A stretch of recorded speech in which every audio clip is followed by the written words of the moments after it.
काय नहीं बताए तो है? अच्छा, पत्नी पहली गलती ये ना करे, बहुत ध्यान से सुनना। घर में तुलसी को दीपक रखती हो, बहुत ध्यान से बात समझ लो हमारी। तुलसी को दीपक पत्नी रखे और जैसे ही दीपक ठंडा हो जाए तो तुलसी के नीचे से उस दीपक को हटा लेना चाहिए। कभी भी बुझा हुआ दीपक तुलसी के नीचे नहीं रहना चाहिए। अगर पतिव्रता नारी माता वृंदा को दीपक रखती है और बुझा हुआ, तो फिर वही टेम बदला, जब टेम आउट है उतई पहला ले गए, उतई से गया में तेल ले गए, है ना। बुझा हुआ दीपक तुलसी के नीचे घर में हजार समस्याएं बुलाता है, हजार समस्याएं। इसलिए दीपक जलता रहे और जैसे ही अपन ने देखा कि दीपक ठंडा हो गया, उठाकर तुलसी की छाया से दूर रख दो, वरना वो दीपक इतनी समस्याएं बुलाएगा तुम्हारे पति के जीवन में कि तुमसे संभालना मुश्किल हो जाएगा। और ईमानदारी बताओ, आज से पहले अक्सर करके मैंने हर घरों में देखा है कि तुलसी के नीचे ही ठंडा दिया रखा रहता है। रखा रहता है कि नहीं रखा रहता? उठाता है कोई? कोई नहीं उठाता। इससे आज से ध्यान रखना, शाम को दिया जलाओ, बहुत अच्छी बात है, हर घर में दीपक जलना चाहिए। पर जैसे ही तुम्हें याद आए कि दीपक ठंडा हो गया होगा तो उठा के थोड़ी दूर रख दो उसको। पहला काम। कभी भी अपने छत पर मटका उल्टो करके न धरियो। पति जो काम करे वो उल्टो ही हुई है। घर के छत पर कभी भी उल्टा बर्तन नहीं रखना चाहिए। रखे हो आप हटा के देख लेना छत पे कर। अभी आज की कथा में सुनेंगे छत वास्तु शास्त्र के हिसाब से किसका स्थान है। हमारे आदरणीय मालक श्री विनीत पटेरिया जी की माता जी उपस्थित हैं, मैं प्रणाम करता हूँ। ब्राजिएगा। बोलो वृंदावन बिहारी लाल की।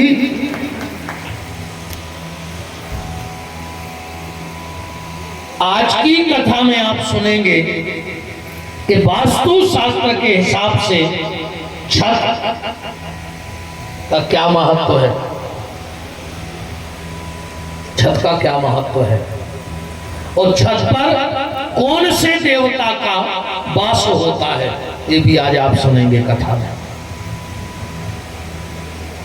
आज की कथा बहुत काम की कथा है। एक एक चीज को पकड़ना, एक एक चीज को याद रखना आज की कथा में।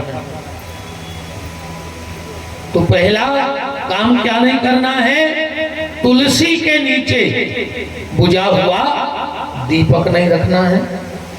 दूसरा, छत पर मटका, घड़ा, डबला, ओंदो या सीधो धरे तो खाली नहीं रखना है। पति के जितने काम होंगे वो उल्टे ही उल्टे होंगे। दो काम, ठीक। तीसरा काम ये करना है आपको,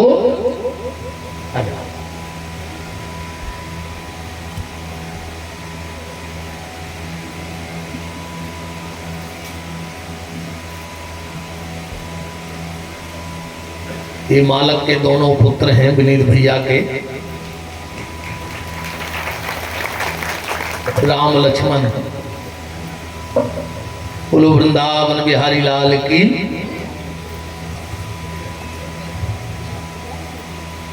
तो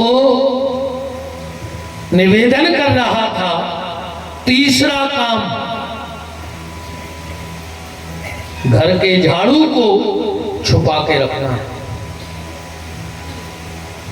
झाड़ू लगाओ,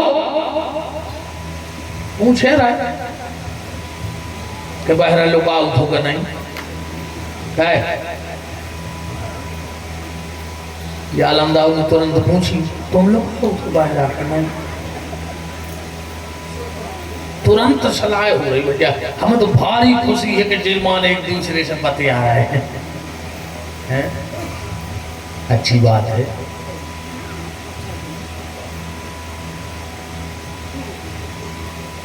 आधों की तो बुराई मिट गई हुई, तुम बोल चाल ने हो घर है तो आधे जनों की का बैठे ही तो संग है, कछु तो ऐसे बैठे हैं दहशत में यार कि ऐसी जानते तो हम बिल्कुल जुर्मान न बनते हैं। घर का झाड़ू क्या कह रहे, देखो हम काय को नहीं कर रहे हैं, अरे राम राम राम, मनो में 3 घंटा हमें देखा तो हम भी अच्छे लगा थे, ऐसे नहीं लगे कि हमको देखे ने भैया, हम भी अच्छे लगा थे, ऐसे कि देख तो सकता ही हो। वृंदावन बिहारी लाल की घर का झाड़ू छुपा के रखना चाहिए, झाड़ू लगाओ छुपा के रख दो। अगर बाहर का व्यक्ति तुम्हारे घर में आता है तो तुम्हारे झाड़ू पे उसकी नजर पड़ती है तो वो घर की समस्याएं तुम्हारे घर छोड़ जाएगा, वो तुम्हारे घर की सुख समृद्धि अपने साथ ले जाएगा। शायद पिछली बार का आपको याद होगा, मुझे याद है मैंने क्या सुनाया था, मैंने झाड़ू के बारे में बताया था, बहुत लोगों को याद होगा। मैंने झाड़ू के बारे में उपाय बताया था कि अगर खेत की मेड़ी में घर का पुराना झाड़ू गाड़ के रख दो तो उस खेत में कंकड़ नहीं पड़ते हैं। मैंने पूरा समय बताया था, दिन बताया था, नक्षत्र बताया था। तीसरा काम झाड़ू। चौथा,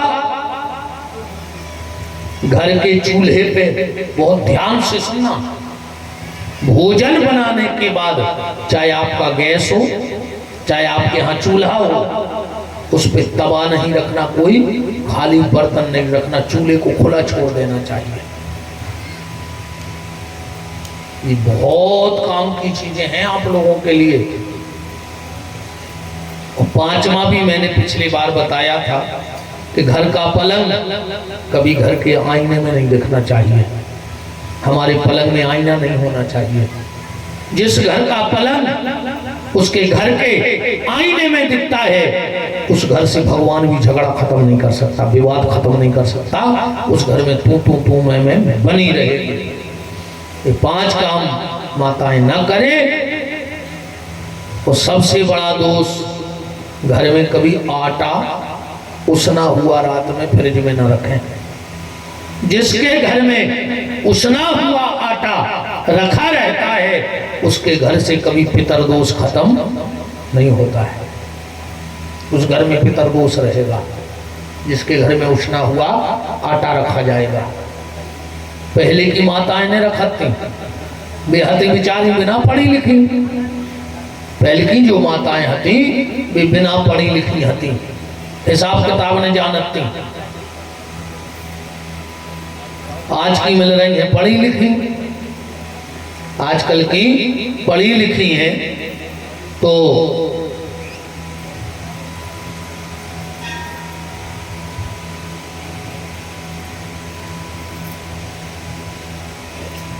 बोलो वृंदावन बिहारी लाल की हो। पहले की माताएं पढ़ी लिखी नहीं थी, आज की सब पढ़ी लिखी हैं। अच्छा, जो अंदाज हमने कहा है, मैंने कहा रो कि पहले की जो करेंगे हमारी सियानी मताई हरे पढ़ी लिखी नहीं थी, आज की पढ़ी लिखी मिल रही, वो हमने एक हिसाब से अनुमान लगाओ है। पहले बच्चा रोटी एक मांगता था और माँ 2 परोसती थी, वो रोटी गिनती नहीं थी क्योंकि वो गिनती जानता ही नहीं थी। वो तो ऐसा लगत तो कि हमारा बच्चा कितनी रोटी खा ले, ऐसे ही हो। तो पहले माँ से रोटी मांगी 1 और माँ ने रोटी परोसी 2, क्योंकि वो हिसाब जानती नहीं थी। खाने में काहे को हिसाब रखना है। और आजकल की मिल रही पढ़ी लिखी, सुबह रोटी बाद में बनाते हैं, पहले घर वाले से पूछते हैं आप कितनी खाओगे। उनको हिसाब किताब पक्को है। आप कितनी खाओगे? और जो भी बेशरम के थे दो, एक हुआ दिन रात का दो घाई लगे कि घरे जे हो गिन के रोटी खे हो, गिनती की रोटी खाने तो फिर चलो, कुछ नहीं करने। 350 ग्राम की मिले हैं 10 बजे और इतना ही मिले हैं रात में। वो तो बिल्कुल फिक्स है, तुल के मिला था। अगर चावल मिल गए तो रोटी कम हो जाए, उते को नियम है बिल्कुल पक्को, हम खाए आए हैं। हाँ रे आए ना हम 7 दिन। हाँ तुम्हारे भी आते आज चल पुरवाए राजू दाऊ कह रहे थे हमसे कई गुरु जी उते हम कथा में मन नहीं लग रहा हो, तो हमने कही काय जेल में, बोले हम तो हाथ देखा रहे कि बस सील लिमिट जाए न कल मिलते हम फिर पुण्य करन दे रहे थे। सील लगती अंदर, जितने भी लोग हमारे साथ जाते थे सील लग जाती। और उन्होंने कह दिया था कि गुरु जी कह दियो को किसी लिमिट जाए न पुण्य करे पे भीतर ही बैठे रहे। हम लोग आज सुबह चर्चा कर रहे थे और हंस रहे थे। हमने कहा नहीं नहीं ऐसा कुछ नहीं होता। निवेदन ये है घर में गिनती की रोटी मत बनाया करो। अरे 1-2 रोटी ज़्यादा बन जाएगी, सुबह गाय को खिला देना, कुत्ते को खिला देना, पर आटा फ्रिज में मत रखना। उसके घर से कभी पितरदोष खत्म नहीं होता है। ये श्री शिव महापुराण कहते हैं। माता मैना कह रही है कि जो पतिव्रता नारी उक्ता प्रत्युत्तरद्या नारी क्रोध तत्परा शर्मा जायते ग्रामे सिंगली निर्जने बने। जो अपने पति को तू कह के बुलाती है या जो अपने पति को जवाब देती है, अगले जन्म में पता है वो बना कुतिया। हम नहीं कह रहे मेरे कोहे नाम से नाराज हो जाओ। अबे हम तुम्हारा कथा सुना रहे हैं पार्वती खंड के 54वें अध्याय के श्लोक नंबर 45 में लिखो है शर्मा जायते निर्जने। अच्छा गांव की कुतिया नहीं बने हुए। श्रृंगली, श्रृंगली माने वन की जंगल की कुतिया बनाते। अब ध्यान रखियो तुम्हारे घरवास से लड़कियों ने लड़ो जो गुरु जी तब मूड पटक कर मार गया। हमने मान बिल्कुल जवाब के लड़े में ऐसा तो हो ही नहीं सके। 4 काम तो माताएं कर हैं, बिल्कुल गारंटी कहाई। ये 4 काम के बिना भी रह नहीं सकते। लड़ना, लड़ने के बाद रोना, चाहे भी 2 असु का ढार है मनो लड़के रो है जरूर।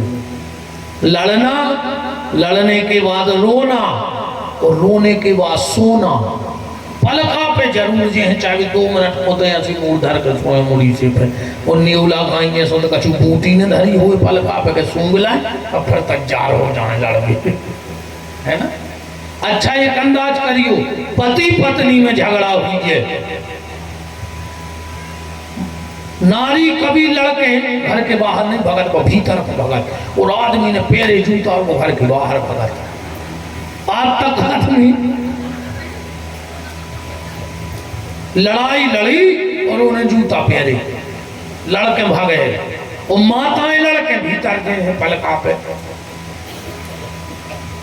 12 बार बहुत हंस रहे हो उतरे का है नारायण बच्चा बगल में बैठे हो तना हिसाब से हंस गयो। अब तुम्हारे हमें तो कोई टेंशन नहीं है। लड़ना, लड़ने के बाद रोना, रोने के बाद सोना और जैसे ही उठी तो इतनी धमकी जरूर दे हैं मैं मायके चली जाऊंगी तुम देखते रहना। हमारे तक ने पति को कभी अब शब्द नहीं बोलना चाहिए। माता मैना कहती है, भरता देवो गुरुर भरता धर्म तीर्थ व्रतानि चो तस्मात् सर्व प्रत्यज्यो पति में कम समाचरे। नारी के लिए पति ही तीर्थ है, पति ही गुरु है, पति ही भगवान है। माता मैना कह रही है, बेटा पार्वती तेरे लिए सब कुछ तेरा पति ही भगवान भोलेनाथ है। बेटा पार्वती सा धन्या जननी लोके सा धन्या जनको पिता धन्यस्य च पतर्यस्य ग्रह देवी पतिव्रता। पितृवंशयः मातृवंशयः और पतिवंशयः पतिव्रता पुण्येनो स्वर्ग सौभाग्यानि भुंजते। पतिव्रता नारी तीन कुल को भगवान के आशीर्वाद से स्वर्ग का अधिकारी बना देती है। यहां स्पष्ट लिखा है, मातृवंशया माता को वंश माने मामा पक्ष, पिता वंश माने पिताजी को कुल और पति को वंश। एक पतिव्रता नारी तीन कुल को स्वर्ग का अधिकारी बना देती है। ये पतिव्रता नारी का जीवन है। बेटा मैं निवेदन करती हूं कि तेरा सब कुछ आज से भगवान भोलेनाथ ही है। बेटा मुझे पूर्ण विश्वास है कि जितनी शिक्षा मैंने तुम्हारे लिए दी है वो तुमने अंगीकार कर ली होगी। बेटी पतिव्रता नारी का इतिहास पता है? पार्वती ने कहा क्या? बोले वो पतिव्रता नारी ही थी जो यमराज के दरवाजे खुलवा करके पति सत्यवान के प्राण लौटा के ले आई थी। ये पत्नी का ही विश्वास था। एक बार मॉरिशस में सभा चल रही थी तो भारत का एक बेटा उस सभा में बैठा था जिसका नाम था स्वामी श्री विवेकानंद। एक भारत का लाल था, एक भारत की मिट्टी का सपूत था। किसी गोरे चट्टे अंग्रेज ने वहां कहा कि तुम्हें पता है भारत में नारी का जन्म का उद्देश्य क्या है? बोले जन्म लेती है, पानी भरती है, कंडे बनाती है, विवाह होता है, बच्चे पैदा करती है और मर जाती है। ये नारी का जीवन है भारत में। पर हमारे विदेश में बहुत पुरानी बात है। बोले हमारे यहाँ की लेडी चंद्रमा तक पहुंच गई और तुम्हारे यहाँ की आज भी गोबर के कंडा बना रही। वो भारत का लाल, वो भारत का बेटा बैठा था, उठ के खड़ा हो गया। बोले चुप, बोलने से पहले पूरी सुन लो। तुमने क्या कहा कि मेरे भारत की बेटी खाली जन्म लेती है, पानी भरती है, गोबर के कंडे बनाती है, विवाह करती है, बच्चों को जन्म ले देती है और मर जाती है? तो सुन, पहले तो नाम का अंतर सुन। हमारे यहाँ माताओं को देवी कहा जाता है, तेरे यहाँ लेडी कहा जाता है। पहले तो नाम का अंतर नहीं कर। हमारे यहाँ हम लोग देवी शब्द से संबोधित करते हैं, तुम्हारे यहाँ लेडी से। और तूने क्या कहा? मेरे यहाँ की बेटी कंडे बनाती है, हाँ ये उसका धर्म है, पानी भरती है उसका धर्म है, शादी करती है, पिता की नाक बचाने के लिए बच्चों को पैदा करती है और मर जाती है। तो सुन, तेरे यहाँ की बेटी खाली चंद्रमा पे पहुंची होगी। अरे मेरे भारत की बेटी जिस दिन आगे बढ़ती है तो यमराज के दरवाजे खुलवाकर सत्यवान के प्राण वापस ले आती है। ये भारत की बेटियों का इतिहास है, भारत का गौरव है। हमारे यहाँ की बेटियों ने यमराज के दरवाजे खुलवाए, ये गौरव है।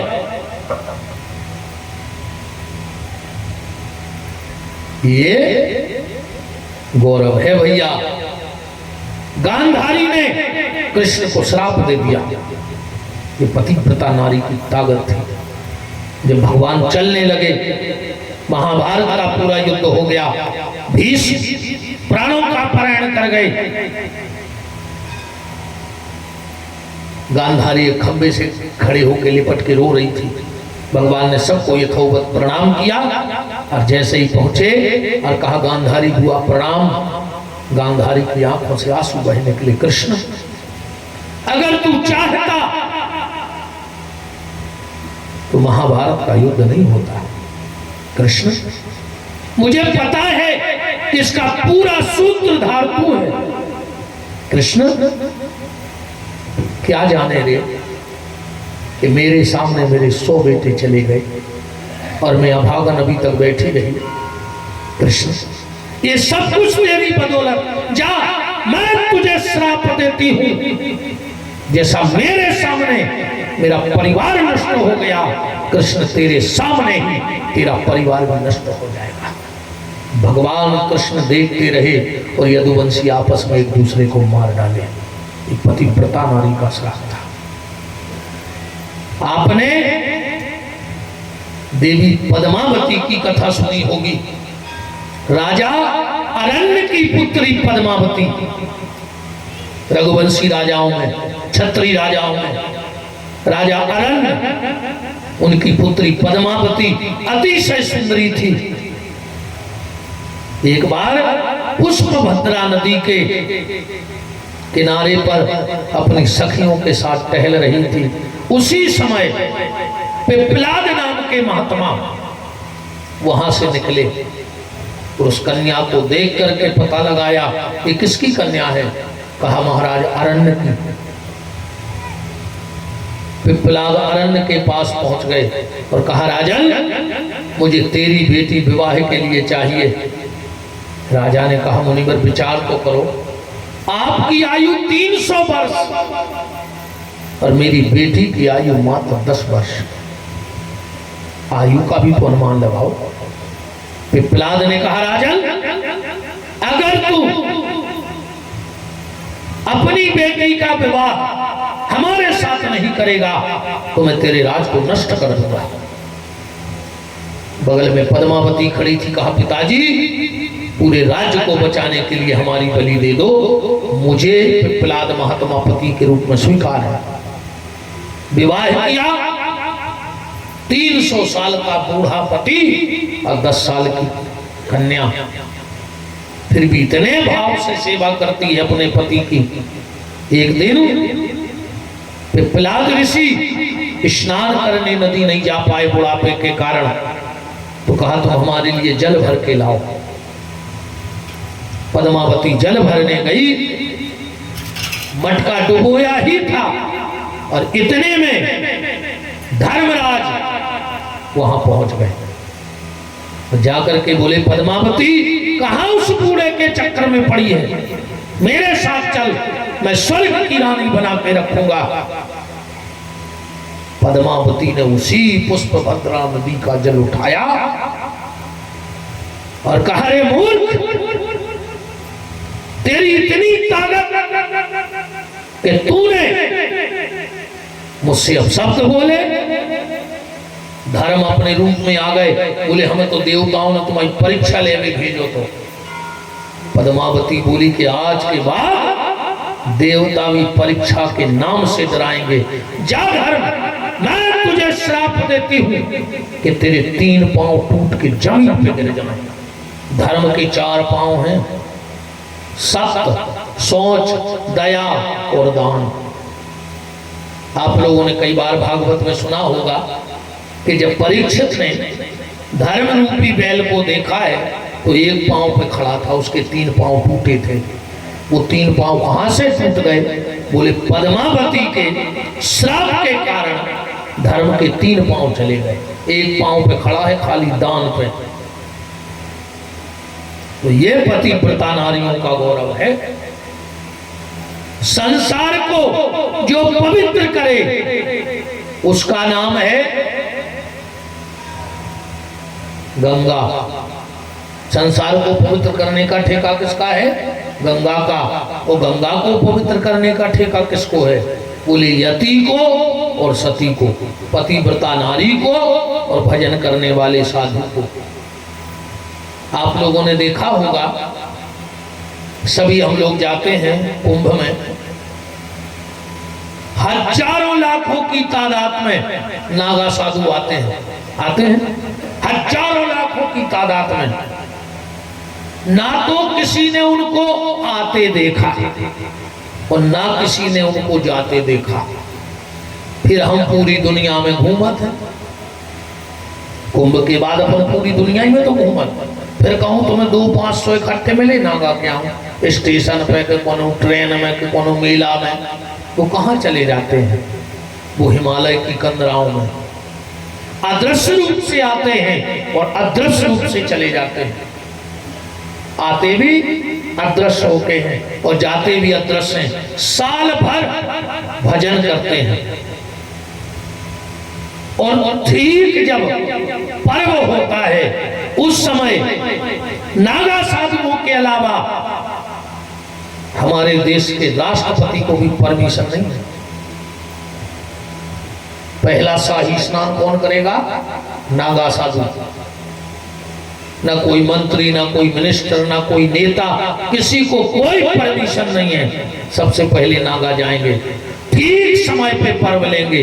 क्यों जाते हैं? वो साल भर का भजन गंगा में छोड़ करके और चले जाते हैं, और हम साल भर उन महात्माओं के भजन का आशीर्वाद गंगा स्नान के द्वारा लेते रहते हैं। तो पतिव्रता नारी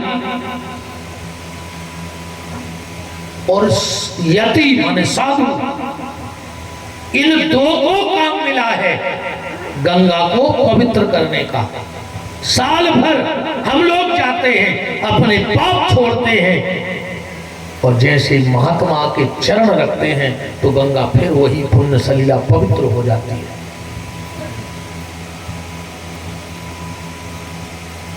माता मैना कह रही हैं, बेटा अत्रि अनुसुईया की कथा से आप सब परिचित हैं। अनुसुईया कोई व्रत नहीं करती थी, अनुसुईया किसी तीर्थ में नहीं जाती थी, अनुसुईया कोई बैठ के जाप नहीं करती थी किसी मंत्र का। वो करती हो कोई हमें बता दे कि फलाने शास्त्र में लिखा है कि अत्रि आश्रम में रहे और अनुसुईया तीर्थ करत रहे, या अनुसुईया कोई माला लेके बैठी रही हो। नहीं, पति परायणा थी, पतिदेव भजन करते थे और माता अनुसुईया पतिदेव की पूजन सामग्री एकत्रित करती थी। प्रभाव क्या मिला? प्रभाव ये मिला कि त्रिदेवों को 6-6 महीने का बालक बना के पालने में झुला दिया। ये कौन सी माला का प्रभाव था? ये कौन से तीर्थ का पुण्य था? ये सिर्फ पति की सेवा का पुण्य था। मनो आजकल तो भज्जा शास्त्र पता है क्या कहते हैं भैया? इसी ग्रंथ में लिखा है कि जिस बेटे ने एक बार अपने माता पिता के चरण धो करके चरणामृत ले लिया है, उस बेटे को किसी तीर्थ के जल पीने की आवश्यकता नहीं बची है। जिस बेटी ने एक बार अपने माँ बाप के चरण धो के चरणामृत ले लिया, उसको किसी तीर्थ के जल पीने की आवश्यकता नहीं है। और जिस पत्नी ने एक बार अपने पति के चरण धोकर चरणामृत ले लिया, उसको भी किसी तीर्थ के स्नान और जल पीने की आवश्यकता नहीं है। पर जब हम बहुत बड़ी बात कह गए कि चरण धोकर पी लियो, वे तो पाँव नहीं परोचा है, वो तो जाकर वो करवा चौथ सो चल गओ, सुबह साल में एक बार पाँव पाल ले, वो दिन लगत का घरे अपनी भी है इतना इज्जत। अच्छा, वो दिन भी पता है कैसे पाँव परत? कहीं आप तन्ना कंदरा है, कहीं का है, कहीं हमें पाँव पन्ने हैं, सबके सामने पल लिया तो क्या दिक्कत मुझे घर बार ही तो आए। तुम तो हमें अभी एक जनी बता दी थी जिजमानी बैठी हो, सब हमारी मताई हो, बहनें हो, बिटियां हो, 8-9 दिन हो गए, खूब माटी को ले आ रहे हैं, खूब दूध दही चढ़ा रहे हैं, खूब मूलधर के पाँव कर रहे हैं शंकर जी के। एक आध जनों ने पूजा करे के बाद घर वाले के पाँव पड़े हुए 8 दिनों में।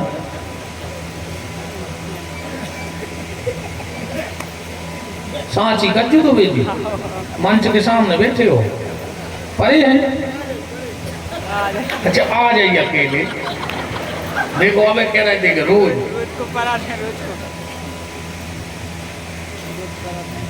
और उठा दे एक आध जजमान हाथ, तुम परे हो तो 60 तक बैठे हो, नहीं परे का बाबा तुम्हारे नहीं परे हैं, जोर से तो कह दे, जोर से कह दे, नहीं परे के परे हैं। अब ध्यान रखना, जितनी भी माताएं बैठी हो, जितनी भी माताएं बैठी हो, कभी भी कोई भी पूजा पाठ करो, कोई भी पूजा पाठ करना, और पति पत्नी अगर साथ में बैठे हो तो जैसे ही पति पूजा से उठता है, सबसे पहला अधिकार पत्नी का है। पत्नी को तुरंत अपने पति के चरण छू लेने चाहिए, तुरंत, और कोई चरण न छू पाए, तुरंत चरण छू लेने चाहिए, तभी आपको उस पूजा का फल मिलेगा। आप कितना शंकर जी बना ले, कितना दूध दही चढ़ा दे, कितना आरती उतार दे, तुम लोगों को 7 दिन का कोई फल नहीं, कोई फल नहीं। अब ध्यान रखना, पति देव पूजा से उठे, इसमें कोई शर्म वाली बात नहीं है। अरे हमें हमारे माँ बाप के चरण छूने में अगर शर्म लगे तो धिक्कार मेरे लिए। मैं मंच से उतरूं, मुझसे कोई बड़ा ब्राह्मण मुझे मिल जाए, कोई साधु मिल जाए, और अगर मुझे प्रणाम करने में एक बार सोचना पड़े तो धिक्कार है मुझे इस व्यास गद्दी पे बैठने के लिए। मुझे चुल्लू भर पानी में डूब के मर जाना चाहिए। अगर यहां से उतर के मेरे मन में यह बात आ जाए कि मैं जब आता हूं तो मेरे 1000 लोग पैर छूते हैं, अब ये मेरे बड़े हैं, मेरे पूज्य हैं, मैं इनके पैर छूंगा, तो कहीं ऐसा ना हो कि मेरे नाम में धब्बा लग जाए। अरे राम राम राम, बेकार हम आओ व्यास गद्दी पे बैठो। अगर बड़ों के पैर छूने में, प्रणाम करने में शर्म आवे तो हम जैसों को तो चुल्लू भर पानी में डूब के मर जाना चाहिए। ऐसे ही अगर पत्नी को पति के चरण छूने में शर्म लगे, क्या मतलब? ये कोई शर्म की बात नहीं है। अब तो उसको मानो, हमारी बात के न मानो। हम कल एक जजमान से पूछें कि कोने कोने शंकर जी बनाए, हमारी कौन मताई ने बहन ने पांव परे बते होगा नहीं, घरे ने भर दी को तुमने दांत के गुरु जी से कही तो तुम जानी हो। ईमानदारी से बताओ, कल हमें किने बताओ। कल जब पूजन करो, हमारे आचार्य विनोद जी जब आपसे कहें आसन के यहाँ जल छोड़ के नेत्रों से लगाओ, तो पहला काम क्या करना है तुम लोगों को? क्या करना है? अरे तुम्हें नहीं करने यार दादा, दुबे जी कर रहा है।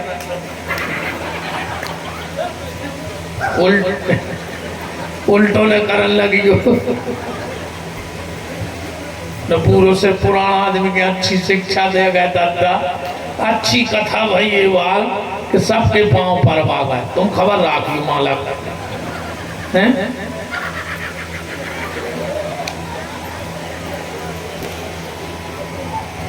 तुम सोई राखियो।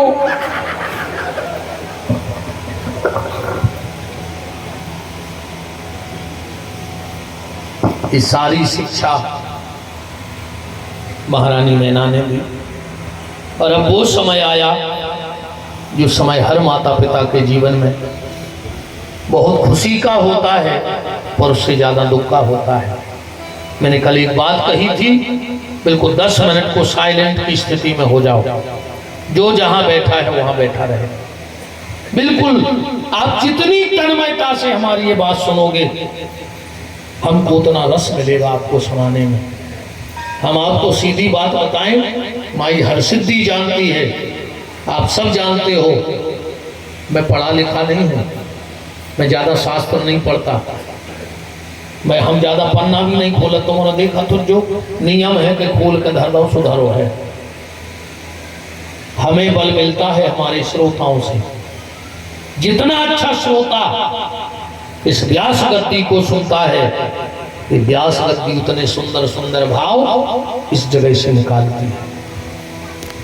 कल मैंने एक बात कही थी कि आप अपनी बेटियों से कहना कि तुम्हें तुम्हारे भैया विपिन बिहारी ने कथा में बुलाया है। कहा था मेरी जितनी बेटियां आई हो, मेरी जितनी बहनें आई हो, अब ये कथा किसी के लिए नहीं है 20 मिनट की, ये तुम्हारा भाई, गुरुजी नहीं, पंडित जी नहीं, व्यास जी नहीं, सब रिश्ते खत्म करो, सिर्फ एक रिश्ता बहन और भाई। हम तुम्हारे भाई, और यहाँ जितनी बैठी है मेरी बहनें बैठी हैं, बेटियां बैठी हैं। मैं आपसे